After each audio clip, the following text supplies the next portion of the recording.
You're with 4 detectives moving in on the home of a suspect wanted for armed robbery. 2 to the rear. We'll go to the front. Oddly enough, both of those officers had their partners killed on deals like this. The suspect is listed as about 16, 18 years. But the victim was hurt in that last holdup. That's not kids' play. We're not taking any chances. The shade's up. Recognize the suspect from a mugshot.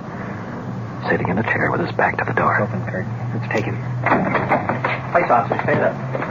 Right where you are. What? Never mind. Put your hands up. Want to shake him, Kurt? This is Don Reed, a police recorder. Put your hands up. You're on an armed robbery investigation with Detective Unit 5-6 on the night watch. Crew, Sergeant Ron Perkins. Partner, Sergeant Kurt Walter. Robbery detail. I'll record this as it happens. But where we go from here, your guess is as good as mine. But remember, the people you meet are not actors. This is it. This is real. This is Night Watch. Aren't you curious why we're picking you up? No. Want to get a coat for him, Walter? He may not be back for a while. All right, let's go.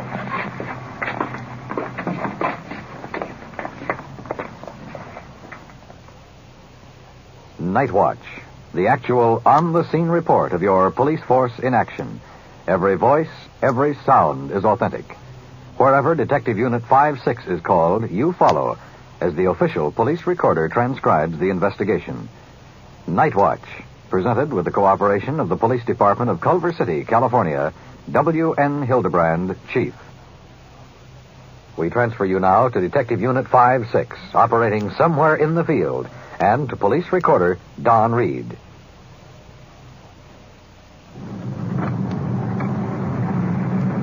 Well, at the moment, we're bouncing down an alley. We're going to flip around the block because we just spotted 2 juveniles coming out from behind a building on the boulevard. Both of them with their arms loaded down with something or other. Actually, we're en route to the station with a robbery suspect in custody in the back seat, but we couldn't pass up this situation that sort of aroused our suspicions. Now we're going around the corner. Or the hard way. Now we're okay. And there's our 2 young suspects. Young fellows there stepping out of the shadows, both with their arms full.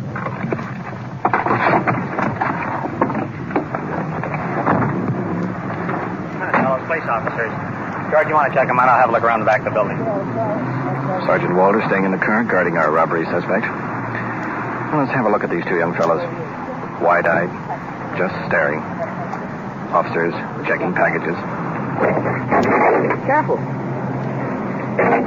Trying to do our first good deed and we get hauled in. Caught. First good deed?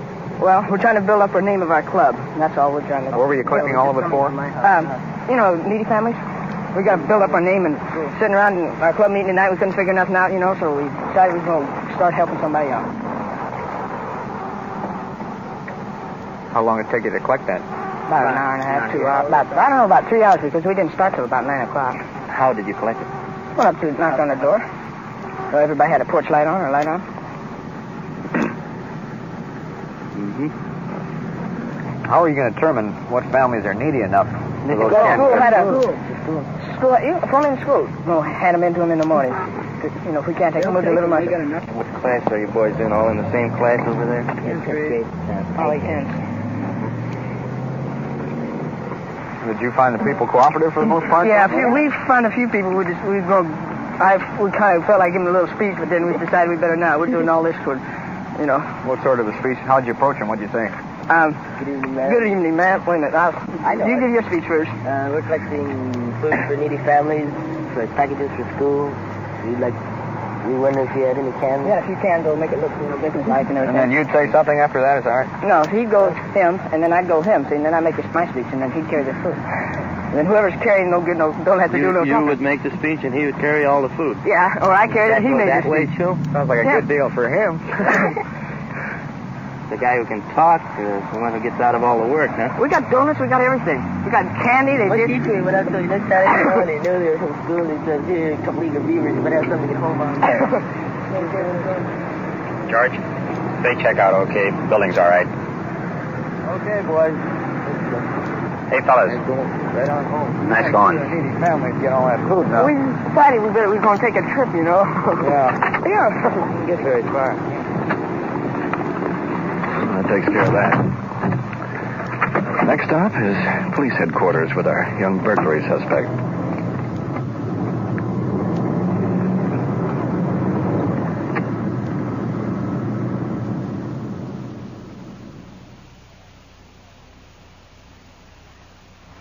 You're in the Detective Bureau. Sitting in the chair, a robbery suspect we picked up a short while ago. Briefly, this is the layout. Last night, 3 young men held up a liquor store, slugged the owner over the head with a bottle of whiskey, escaped. A partial license number of the getaway car, a couple of good witnesses, and a lot of legwork, and we came up with a mugshot of one of the suspects. Just after He you was left identified. the store, That's him sitting in front of us. completely knocked out, Sergeants Walter Perkins questioning. ran to the door and saw you drive away. Suspect's Also, our unconcerned. witness Slouched in the chair. saw several suspicious cars Cigarette. out in front of the place. but Blowing smoke rings. to him at the time. I don't know anything about that. Mm-hmm. Well, you can stick to that story if you like. But can't you just see the expression on a judge or a jury's face when 2 people, one witness and the other one the victim in this deal, the fellow was hit over the head with a whiskey bottle? Can't you see those 2 people getting up on a witness stand and saying, "That's the boy that was in my store. That's the boy that stuck me up"? What would, if you were the judge or the jury, what would you say in a case like that? I don't know. So I know what they tell you when you get in these local jails, in the county jail, and maybe even in the forestry camps. They tell you the police don't know anything. Don't tell them nothing. Because until you start talking, they're helpless.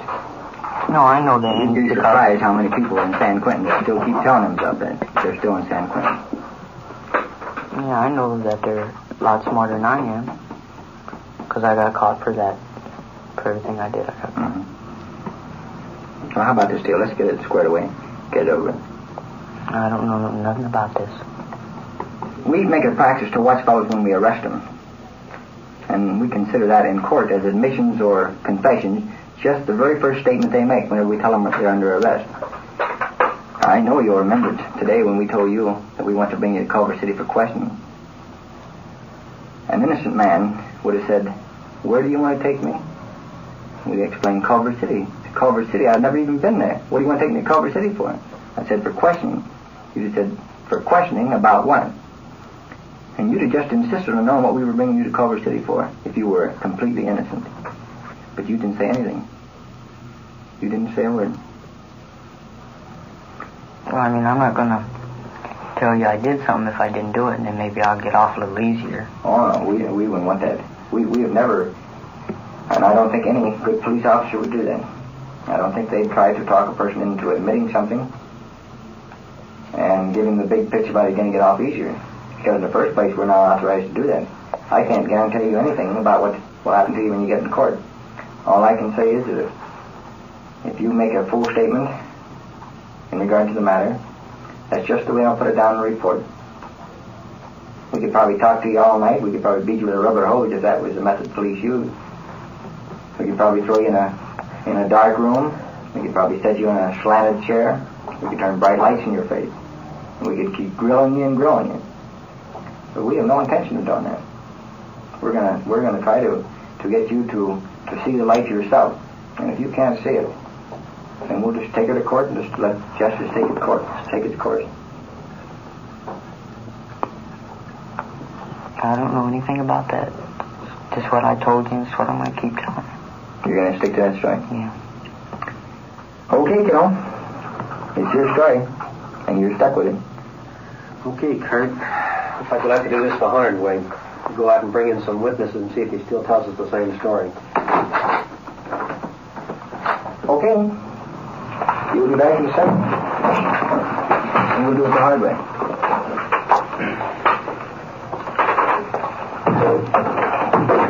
Oh, you're right out. I brought the lock out and put it in the box.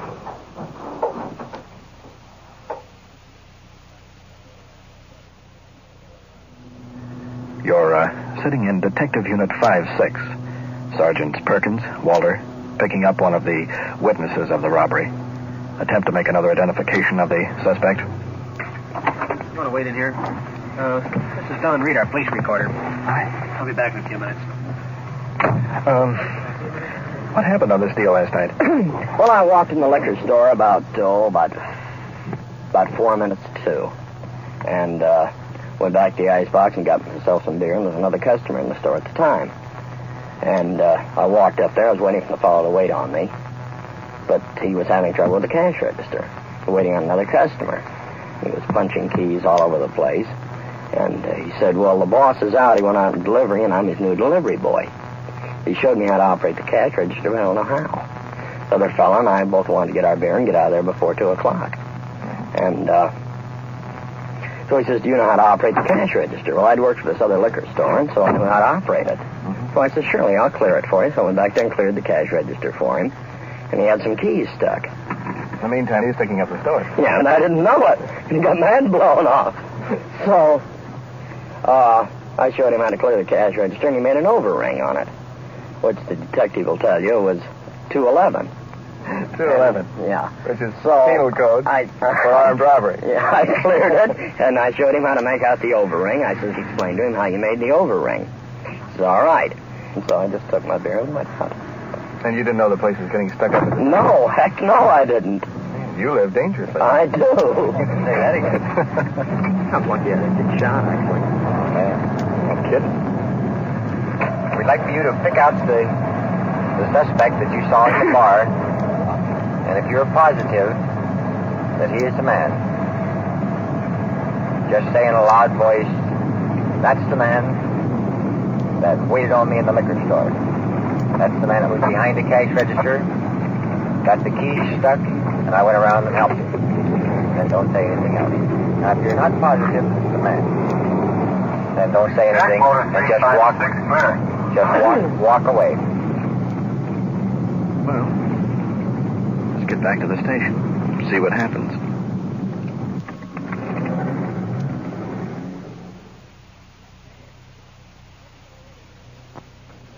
Wake up, will you?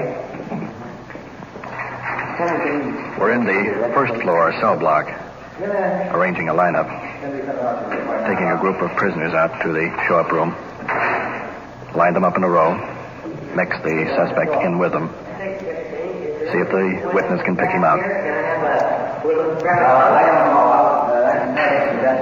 I just want you to be a member of a show-up. 3 prisoners out now. Here's the 4th. You don't have to get me. I'm going to bring you right back. Suspect being brought in. 4 casual prisoners from the juvenile section. 2 in shirt sleeves, 2 with coats on. Our suspect, the only one with a jacket. Placing him on the right.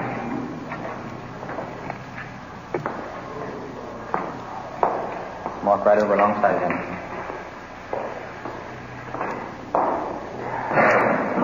Witness is coming in. Standing behind plate glass window. He can see the lineup, but they can't see him. Take one of those men there and see if you can recognize him. Witness, pointing to the one on the right. Would you like for me to ask him anything? Do you want him to make any statements? Turn around or anything like that? How about making the statement that the boss is out, I'm the delivery boy, I'm taking over for a little while. Make that statement. The boss is out, I'm the delivery boy. Make the statement. He showed me how to operate this cash register, but I got it stuck. He showed me how to operate this cash register, but I got it stuck. Put your hand straight down to the side and make a left turn. Turn around to your left, slowly, all the way around. All the way around. Okay, round again. Okay. Closer. One over there. The one on the right. The one on the jacket. Okay. Okay, you can go back and shelter your Bill, you want to put these other prisoners back? We want to talk to this boy again. Escorting the young suspect into a small interrogation room.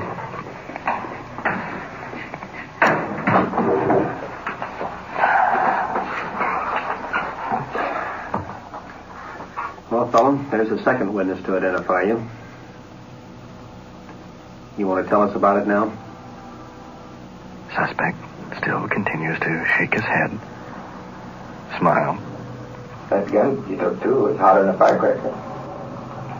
If you didn't throw that gun away, eventually you'd get picked up with that.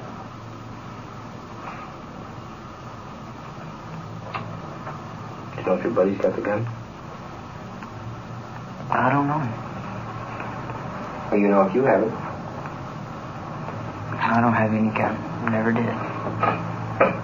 But who had this gun in the robbery?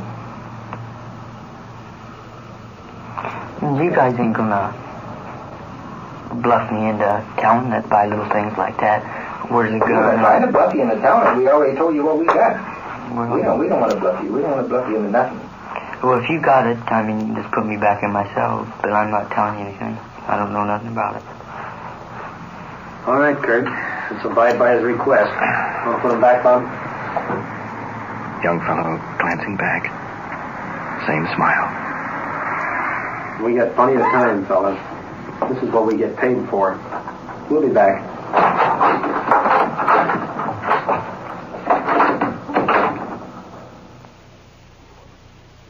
You are listening to Night Watch and following the activities of Detective Unit 5-6 on its tour of duty.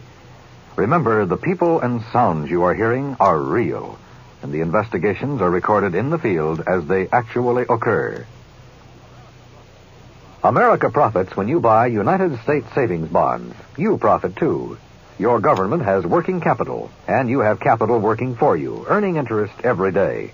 Buy United States savings bonds regularly for your own security and America's. And now, back to Night Watch, as we return you to headquarters where an investigation is underway, and your official police recorder, Don Reed. Here's my gun, Jim. Here's the other one. Going into the cell block. Leaving all the weapons behind. Right now, We're in the juvenile section of the jail. It took us better than an hour to locate our next witness. We found him in a neighborhood theater. This gentleman got a good look at the three suspects that robbed the liquor store. In fact, the suspect carrying the box of money and the gun ran right into him. Now, it's our belief that this is the same suspect that we're holding here in the cell. Sergeant Perkins instructing the witness. Breathing hard. Elderly. Very nervous. This is what I want you to do. There are 5 cells in here, each one holding a prisoner. I want you to just walk past the cells normally and look into each cell. As you see the person, you can recognize him. Why, just don't say anything to him. Just turn around and walk right back. That's all you have to do. Just take it easy, okay? Okay.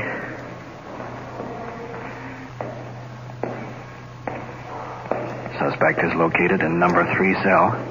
Witness walking slowly, checking the first one. Taking a good look.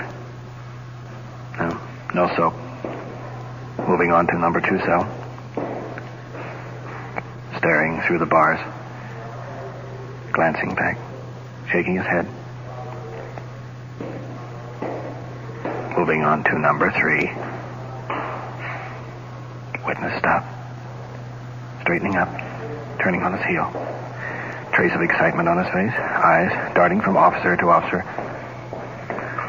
Well? That's the boy, I'm positive. Okay, well, thank you very much. We appreciate your cooperation. I'll have a radio car take you home. Bob, will you show him out, please?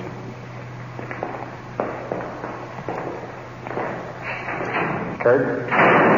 Let's see if our boy still has the same opinion. Young suspect still on bunk. Extreme end of cell. You probably recognize that gentleman. He certainly recognized you. That's 3 now that place you right smack at the scene. All right. I'll tell you the whole deal. That's more like it. Jim, will you let us in free? Okay, let's go on upstairs and talk about it. Come on.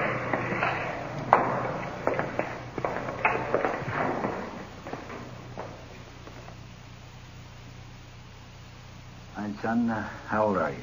I'm 16. 16.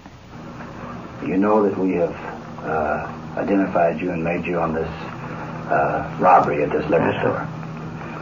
Now, will you tell me in your own words exactly how it happened? Well, I don't exactly know exactly what right time it was when we left Inglewood. And said that he had the place picked out perfectly for it, you know. So we drove around, looking at all of them. And then he saw this one, Culver City here. It was about just before closing time. I don't know what time. About 1:30? 1:30 around there. And kept the car running, and we walked in, and the guy looked at us sort of funny, and I got sort of scared, and I kept nudging to going outside, you know, come on, let's leave, I don't like it, you know. And he sort of nudged back to go in the room, so I pulled the gun out, told him to go in the back room. He went in the back room, and I went out and got the money on the cash register. And he went in the back room, and then I heard a crash, and I didn't know what it was, and I just took off with the money out the front door, and I had laid the little gun under the counter when a customer come in. When I heard the crash, I forgot to get it, and just ran outside, and they came out, and I got I don't know what caliber it was. It was an automatic pistol. It was under the counter. They told me to get it if I saw a gun. And you got this gun, and when you took the money out of the cash register, son, do you know approximately how much money it was? Was it all in currency, or was it in silver and currency? Well, silver and currency. I see. Put it in a cigar box, but I could hold all the silver money, that much of it in my hand. I wouldn't say there would be $75 worth. Of silver or all together? All together. And all the money. Well, when you heard this crash in the back room where your two partners were, did they tell you that they had hit the man over the head with something? When we got out in the car, yes. What did he say? I can't remember the exact words. Well, approximately. Well, approximately, I just said, what was all that commotion? He said, well, just knocked him out or something like that. Did he say it hit him with a whiskey bottle or something? No, but when he said he knocked him out, I heard the crash. I just about knew what it was then. I see. This gun now that you used, what caliber gun was that? The one I had? Yes. It was a .22. Whose gun was that? That was my dad's. Was the gun loaded? At the time of the robbery? Yes. Yes, sir. When you pointed the gun at the man, what did you say to him in the liquor store? I said, this is stick-up, get in the back room. What did he say? He didn't say nothing. I said, all right, and he walked in the back room. Walked in the back room. Mm. And then what did you do after he walked in the back room? Did you stay in the back room with him?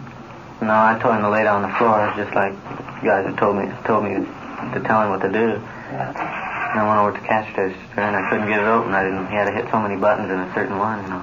I didn't know how to get it open, so two customers walked in then, and I overrang a certain amount, and then he came behind the counter and wrote down something on a piece of paper about overrang $1 something like that, and he opened it, showed me how to open it. You know. The customer did? Yes. And did the customer leave? Yes. And he walked out? I just sort of waved to him, and he drove off. Mm-hmm. And then you ran out of the store? Yes, I had the money and the gun in the box. And did they ever tell you anything about other robberies that they had committed? No, they didn't tell me anything like that. They never talked much about that, but I imagine they did, because they knew how to do it. Did you ever use any form of narcotics? Well, try it. But it gave me headaches, cough, and choke, and I didn't like it at all. Comes pretty high. Hmm? Dope comes pretty high. For 2 grams, $40. When do you use a day? Maybe 3. You're 16 years old, and you still got a long time in front of you. I'm just glad I wasn't 18, that's all. Yeah, at 18 you'd be on your way to San Quentin.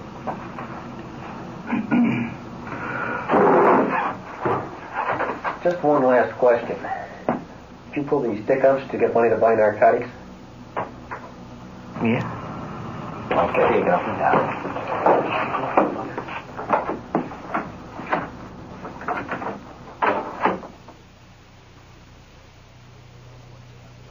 What you have just heard is real, recorded as it actually happened on The Night Watch. We switch you now back to headquarters and the desk of Police Chief W.N. Hildebrand. Tonight you have followed one phase of a robbery investigation. As you may have noted, reference to the two other suspects and their descriptions were carefully censored from the broadcast. The reason was they were still at large at the time. The older of the trio was located in jail where he was being held on a narcotic charge. With the information supplied by the young suspect we heard tonight, the last of his accomplices was taken into custody. With the final arrest, 24 armed robberies were cleared throughout Southern California. For a moment, let's determine how the detectives were able to break this case. A witness obtained a partial license number, another gave an accurate description, still another remembered a tattoo mark. Without the assistance of the citizens involved, this young trio of bandits would possibly be committing still another robbery tonight, maybe even more victims injured. This is what your local law enforcement agency means when they say no department can be effective without the cooperation of the citizens. If tonight we have emphasized this point sufficiently, then we have a reason for night watch. Thank you, Chief Hildebrand. You have been following Detective Unit 5-6 on its tour of duty on the Night Watch. Every voice, every sound has been real. Night Watch is brought to you through the cooperation of the Police Department of Culver City, California, with technical advice by Sergeant Ron Perkins, and is described in the field by the official police recorder, Don Reed. Night Watch is produced by Sterling Tracy and Jim Hadlock.